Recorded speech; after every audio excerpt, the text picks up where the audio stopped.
Welcome to the Gladiator workout for seniors.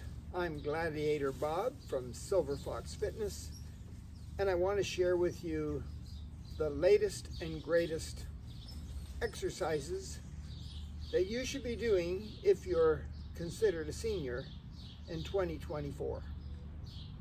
I have been researching to find out what's best for you, and I went back 4,000 years. You will need some form of a stick. A broom handle will work, and some kind of a ball. I have 3 little juggling balls in here, but a tennis ball will work, and if you've got 3 of them, that would be good. 2 would be okay, and 1 will suffice. So get your stuff, find a space, and get ready for the best regimen in 2024 for people like you and me. 2,000 years ago in ancient Rome and Greece, the gladiators trained for combat performances in the Colosseum to entertain the multitudes, and they took it seriously. Their owners, high priests, etc., who owned these warriors, these gladiators, wanted to win at whatever competition they could involve the gladiator in, and they believed in all kinds of exercises from the 2,000 years before them, from the ancient Egyptians. Anyway, they hired doctors like a famous Galen, G-A-L-E-N doctor, for one of the high priests to train and look after the gladiators. They didn't want them to die. They wanted to use them more than once in the Colosseum.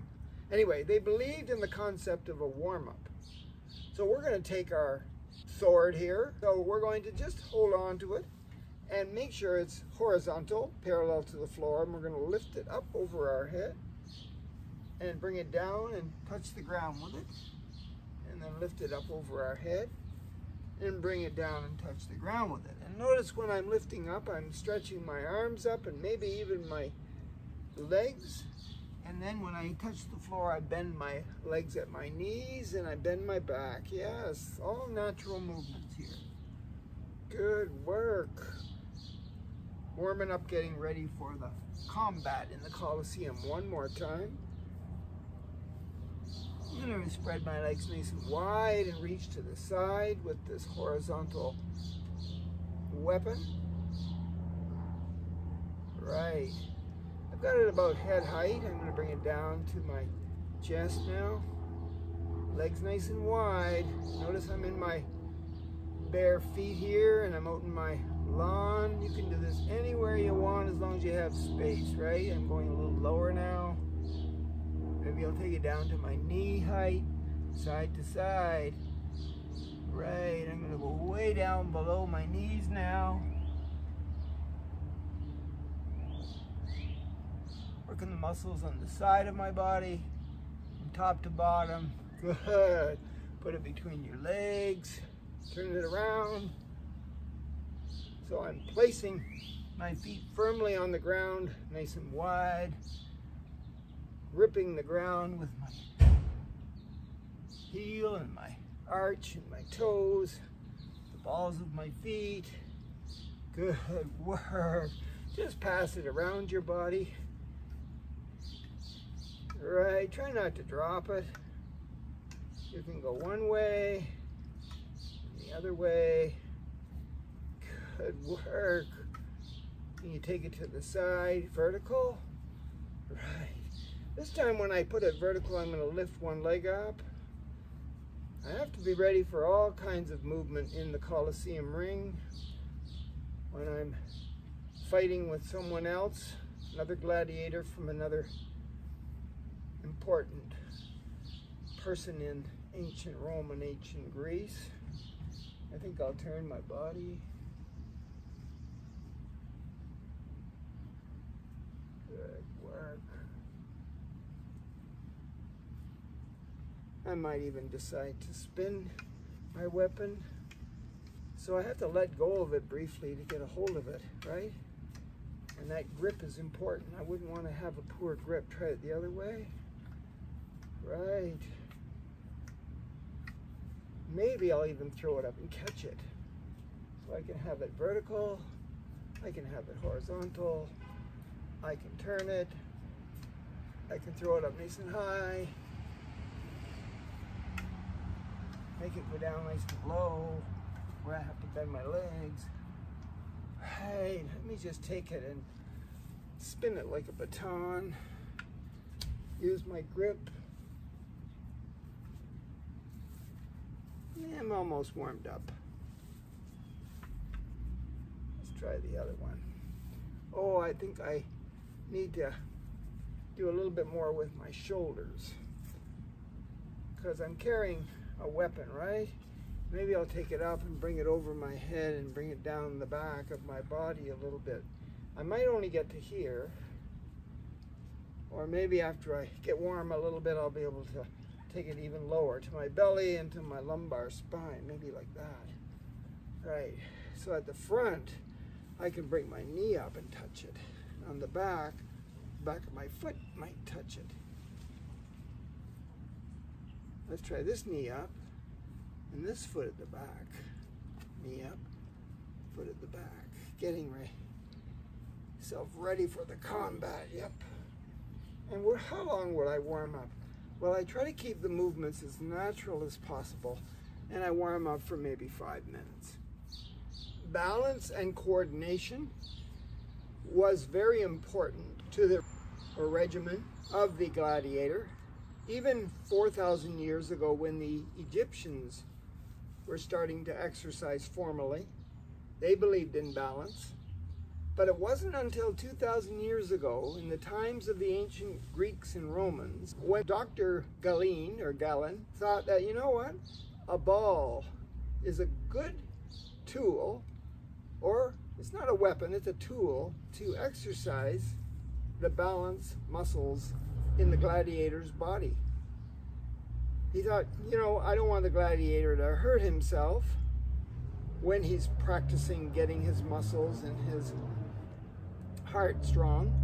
So a ball was introduced. And believe it or not, using a ball for balance in your workout is 2,000 years old. So get that tennis ball out. And by the way, if you don't have a tennis ball, an orange or a pear or an apple, something like that will work. And I'm going to take it in either hand and throw it up and catch it maybe 10 times. Then I'm going to try the other hand. You don't have to stand in one spot. Move around if you feel like it. If it's too easy, you can throw it up high, catch it low, do it 10 times with that hand, and then throw it back and forth. Oop, if you drop it, don't forget to bend your legs.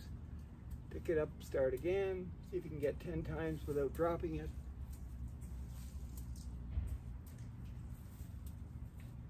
Right. Now, if you don't have another ball, you can keep up with this one. And it doesn't matter if you throw it up with either hand as many times as you want, or alternate. But try lifting up one foot off the ground while you do it. Whoa, that's a challenge. Good work. And if you happen to have another ball, you want to throw one up and then the other one up, and then catch. So it's not throw up and pass it over, but if you want to, whoops, if you drop it, don't forget to bend your legs. If you want to throw it up and pass the other one over that way, or just pass it like this, or like this, whoops, don't forget to bend your legs if you drop it. Keep the movement as natural as possible. It's okay to drop something as long as you bend your legs so you can work the muscles in your lower body when you pick up the ball. Anyway, so back to this 2 balls. Remember, this is a balance exercise. Throw it up with one hand, doesn't matter which one, and think up, and then up right away with the other one, and then catch. So it's up, catch. But when I throw it up, I kind of cross over, so it's up, catch, up, catch. Doesn't matter which hand you start with, but try the up, up, catch, catch, right? And if you throw it up higher, it gives you a little bit more time to think about it, but don't forget to cross it over a little bit because you're going to catch it with the other hand, right? So rather than doing this, even though that's okay, try up, up, catch, catch on one foot. Whoops, don't forget to bend your legs if you drop it.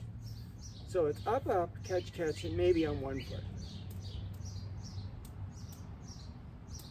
Practice that one, okay? And if you happen to have 3 of these tennis balls or juggling balls, and by the way, I bought these on Amazon. I looked under juggling balls on Amazon, and I came across these by a company called Speevers, S-P-E-E-V-E-R-S, on Amazon. Speevers juggling balls. I like them because they feel good, they don't roll away from me, and they're waterproof. And they were about 25 bucks. Make a great gift for somebody that you're trying to help improve their balance. So now you got 2 in one hand and 1 in the other. So the one that has 2, you're going to have to throw 1 of those first, and then the opposite hand, and then the last one in that hand.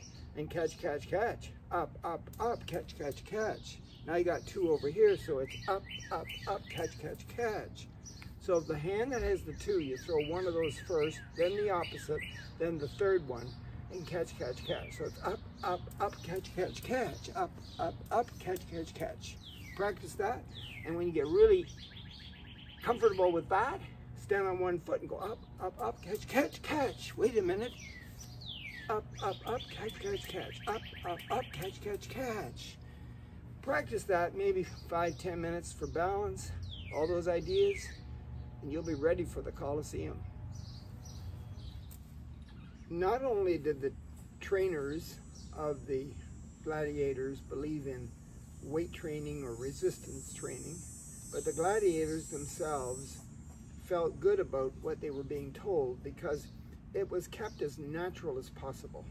Whatever they used for weights, if it wasn't their body, which was covered in armor sometimes and heavy, heavy clothing, to make the moving around harder, they used natural things in their environment. They used sand, they used rocks, whatever they could get a hold of to make their muscles and their bones stronger.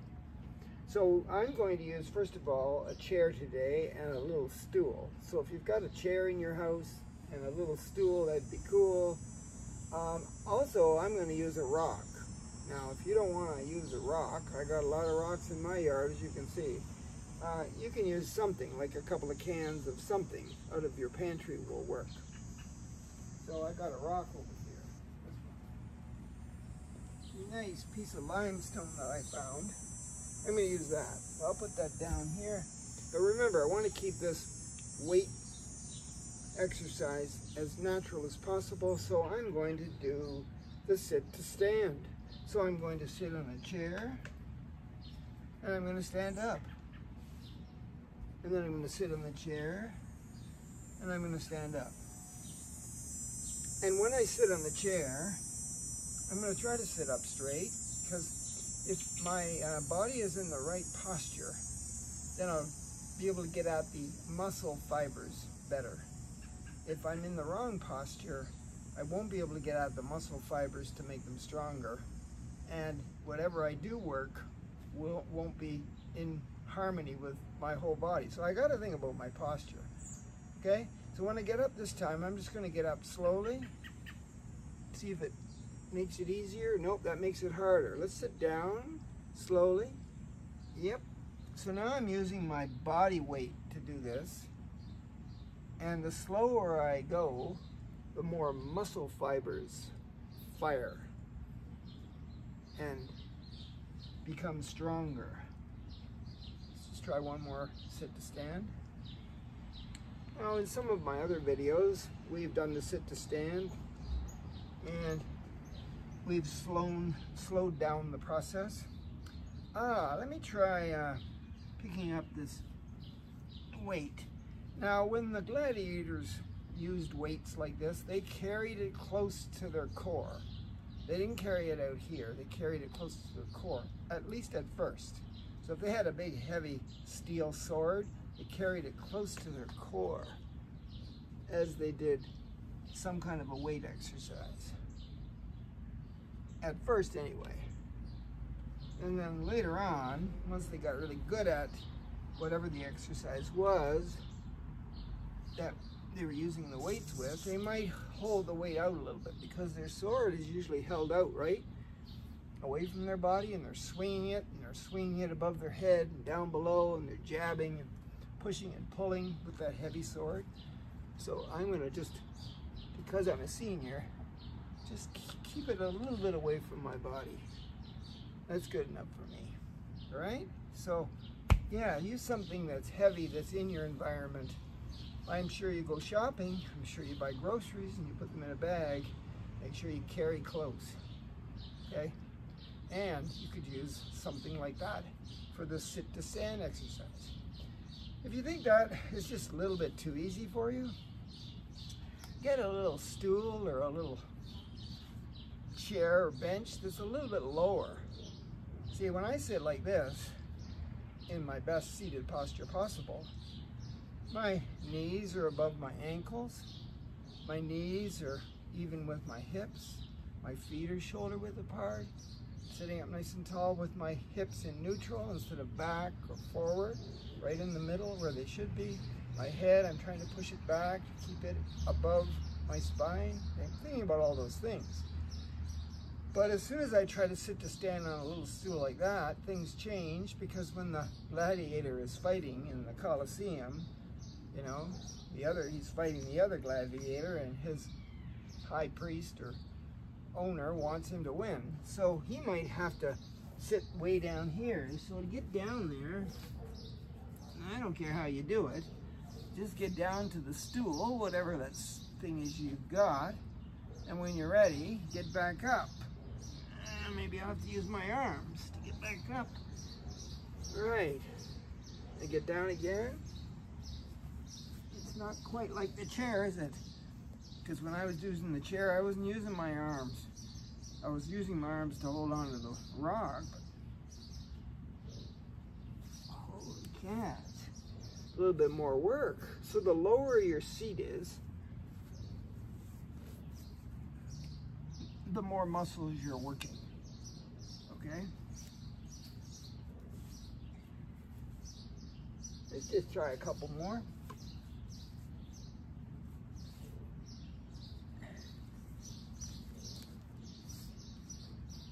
And one more. Maybe just one hand. Nope. This hand. Oh, I'm getting stronger. Good work. So, remember, this is natural, normal, basic. That makes things harder. Even if your seat was up higher, it would be easier. But this is sort of average, normal, basic. The lower the seat, the harder it is, the more muscles you work, and the stronger you get.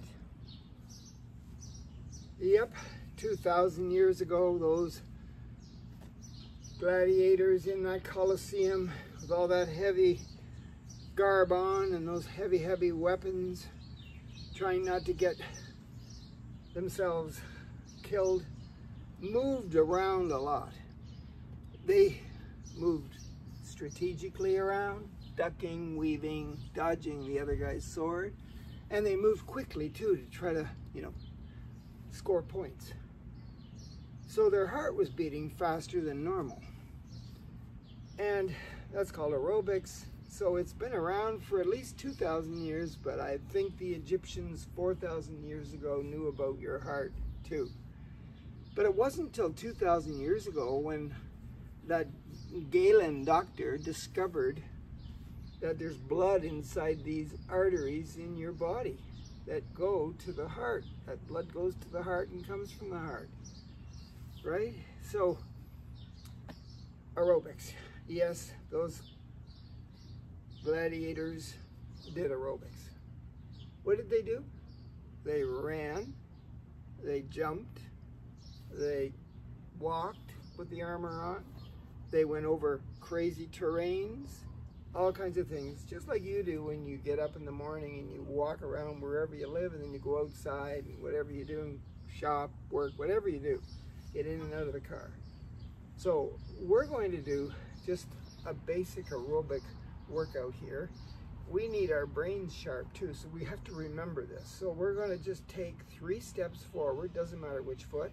1, 2, 3, and then we're going to take the other foot and tap, and then we're going to go back with that foot, 2, 3, and then tap behind. So it's just 1, 2, 3, tap, back, 2, 3, tap. And if you can only do little tiny steps, it's still 1, 2, 3, tap, forward, 2, 3, tap. But if you can take bigger steps and move at a faster clip, and maybe use the arms on the top part of your body to make your heart go faster, that's our goal. Get the heart to go faster. So it's 1, 2, 3, tap, back, 2, 3, tap.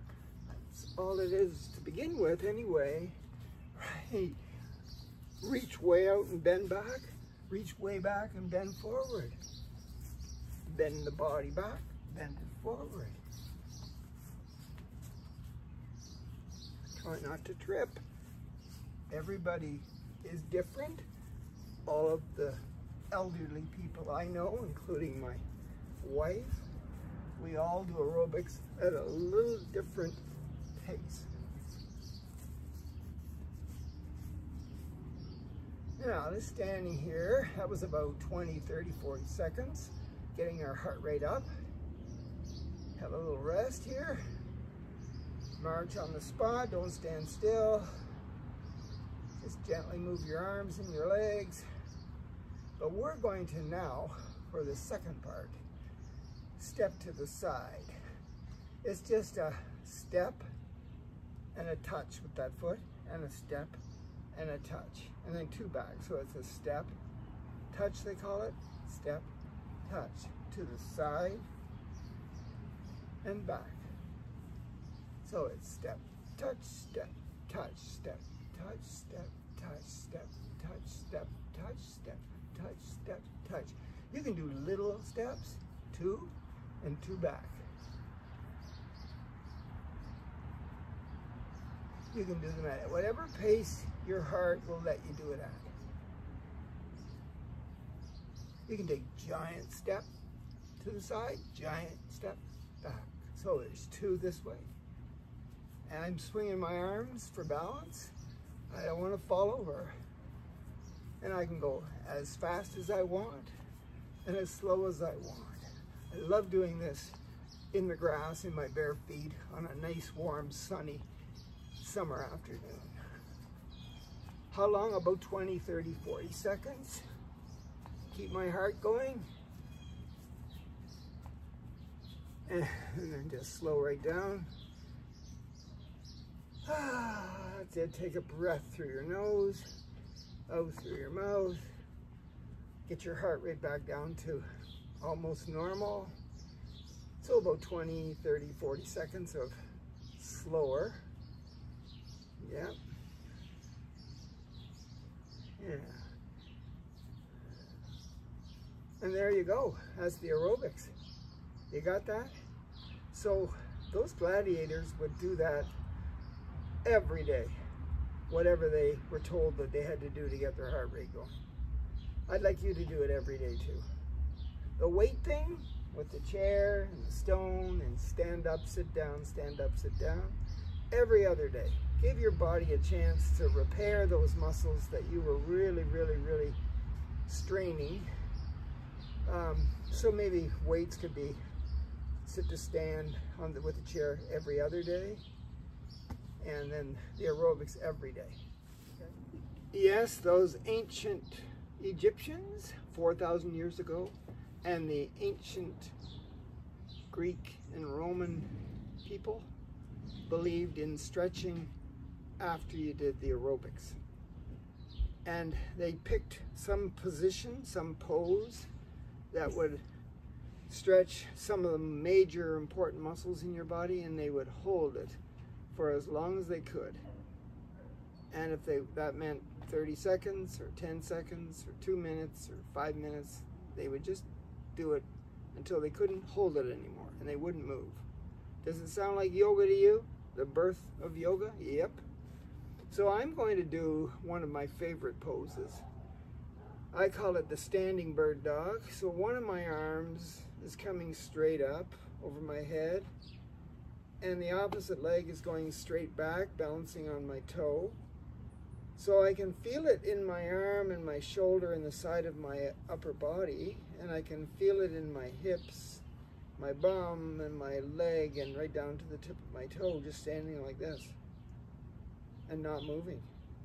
If I wanted to make it a little harder, I'll take this arm that's not doing anything and I'll take it straight out to the side. And I'll turn it so the palm is to the back. And then I'm going to, as I balance here, I'm going to take that straight arm out to the side with the palm facing to the back and push it, but resist the push. So I'm pushing it, tightening up my arm and my shoulder on that side. So I got one arm straight up, trying to get it as close to my head as possible, reaching up with my fingertips to the sky. Opposite leg is straight back. That leg might be bent a little bit at the knee back there, but I'm on my toe and I'm trying to push my leg sort of up and back so that it's really, really straight, which squeezes my butt muscles and my lower back muscles. And then I got this arm out to the side with the palm facing back, and I'm pushing it back, but I'm resisting. So I'm doing a little isometric arm move there to work the shoulder and the arm muscles on that side of my body. Is that long enough? I think I can hold it a little longer, but as soon as you take a step or you can't do it, you're done. Only one problem with that stretch is that I got two sides, a left and a right, so I have to take the other arm up, nice and straight, close to my head, reaching for the sky with my fingertips, and then take the opposite leg, straight back, get that leg as tight and as straight as you can from the hip to the toe. You're balancing on your toe, get the other arm out to the side, palm facing back, push it back, but don't let it go back. Isometric that side of your body. Just hold it there. Try not to take a step or fall over. Now if you can't do this, can you just do some of it? Like one arm straight out, standing in neutral, or maybe one arm straight up, or you invent some kind of a standing bird dog. But this is where I've evolved to. And I could probably, if I had more time, I could probably stand here for a couple of minutes at least. And then we could call it a yoga pose. Anyway, gladiators believed in yoga and stretching. Well, our regimen or workout is almost done, just like the gladiators 2,000 years ago. And they would have been proud of us today. But they did believe in meditation. They believed that their mind was just as important as their body. So, what would the gladiators do? Well, I think they were the people that invented the spas. The Greeks had a lot of spas in their communities. There was a lot of hot water pools and cold water showers and baths going on. Steam rooms. Did the Egyptians do that too? Yep. So if I could, I would take you into the shower with me. I would show you how I wash my body and cleanse my skin, because the skin is your armor that is exposed to the environment, and it needs to be clean, and it needs to be tough too. So you got to watch it. You don't want to get sunburn. You want to wear things like hats and proper protective environmental clothing. The gladiators did. And whenever you're in a really hot spot, you want to do that. But anyway, what they did was they would get a warm shower going to clean their body, and then they would get the water as cold as possible and get themselves closing up those pores with that cold water. I try that. I'm not too good at that, but I try it. So I'm just sitting on my chair here in my best posture. I'm breathing in through my nose, working the diaphragm. It's going up and down, and exhale through my mouth. They knew all about how breathing in through the nose and exhaling through the mouth, done very slowly after the workout or the regimen, it was really good for their mind. It calmed them down. They could rest, everything could heal, and then they'd do it again the next day, getting ready for the battle in the Colosseum. So don't forget, in through the nose, out through the mouth. Take your time, close your eyes, think about things that make you happy, and don't forget the hot shower or bath and the cold rinse at the end. Okay, gladiators, get out there, save the world and save yourself.